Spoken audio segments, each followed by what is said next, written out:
What's going on, everybody? Josh Engleman for Awesemo.com, and I am back with my NBA DFS contenders on FanDuel for Game 3 between the Celtics and the Warriors. It is Wednesday, June 8th. Now be sure to hit that like button, subscribe to the channel, and hit the notification bell so you know when everything goes live. Follow me on Twitter at Josh Engleman. Let me know in the comments section who your favorite plays are, and then go sign up at No House Advantage using the promo code Awesemo so that you can get yourself $25 on your first deposit. And we're rounding out the bottom of my top 10 with Jordan Poole, Otto Porter, Andrew Wiggins, Al Horford, and Robert Williams on the outside looking in. Who will be my favorites? My top 5 plays for today? Time to find out.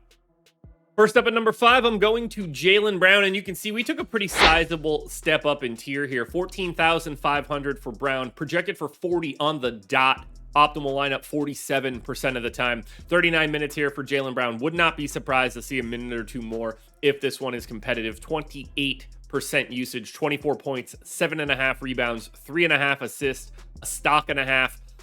You can kind of put him anywhere with a multiplier, but be aware of the ownership when you do so. 17% likely to be at the MVP.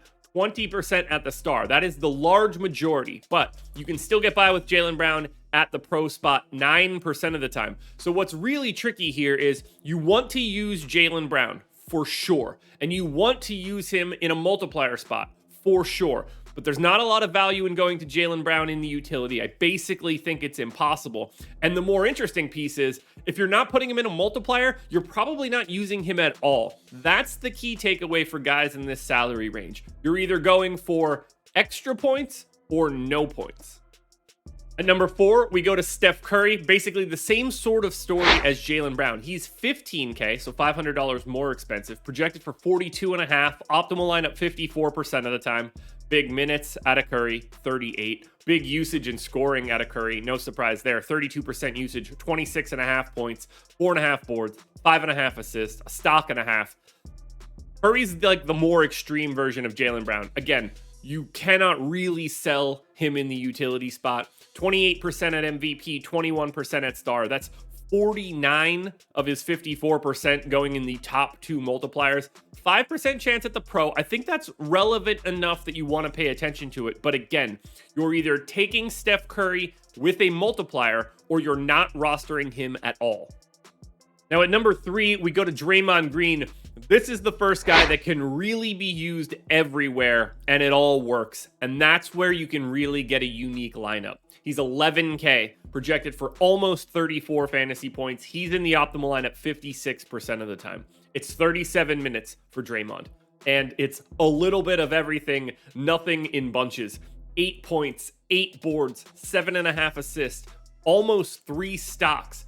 You can get by with Draymond at MVP, but boy, oh boy, is that going to have to be a big triple-double. 4% at MVP, 11% at star, 22% at pro. You look at that, you think, okay, I need to use Draymond in a multiplier. Not so fast. 19% at utility. You can use Draymond Green everywhere. Pay very close attention to our projected ownership. Draymond is going to be one of the easiest ways for you to make a more unique lineup. Find the spot that he's not being used. Certainly MVP is going to be low, but find the spot where he's undervalued at star, pro, or utility, and that is the place that you should attack. At number 2, we go to slightly cheaper than Draymond. That's Klay Thompson, 10,500, projected for 32.5. Optimal lineup 61% of the time.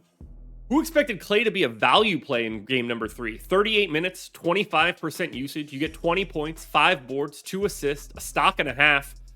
He's like a more extreme version of Draymond. Now, you can see the ways that Klay would be at MVP, but only 3% likelihood there. 7% at the star. That's good enough for me. 25% at pro and 26% at utility. If you want to get a multiplier on Klay, we're talking about 35% likelihood to be in one of the multiplier spots.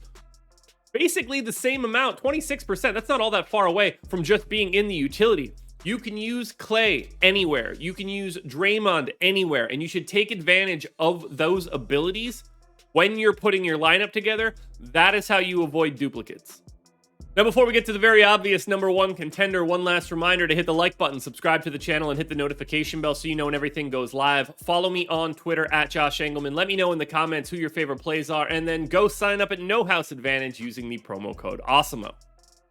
Your number one contender for today, not as far of a way number one as I expected. $15,500 Jayson Tatum. He's projected for 46.5, optimal lineup 65% of the time. Now, this is a guy that you can't use up and down the line. 42% likely to be your optimal MVP, 20% at the star, just 3% at pro. You're never putting Tatum in at utility. It's just too much salary. 41 minutes, 31% usage, 28, 7, and 5, plus 2 stocks. We know that Jayson Tatum is the most likely highest scorer, and that's why you see him with the highest MVP odds. But still, even with that said, only 65% of the time is he showing up in the multiplier spots. That means 35% of the time, you don't need Tatum at all. This is an incredibly difficult series. That doesn't mean anything here because we still know this much. More than anybody else on the slate, Jayson Tatum is the most likely guy to be in an optimal lineup. Alrighty, folks, that will do it. Those are my NBA DFS contenders for Game 3 of the NBA Finals. And be sure to hit that like button and check out myself and Lofty on playback tonight. We're watching the game. Come join us. Watch it with us. All you have to do is authenticate your TV provider on your PC, and you can watch it with us. We all watch the exact same stream. It's pretty exciting, so make sure you're checking it out. Good luck tonight, everybody. Win some money. We're back again on Friday for Game 4.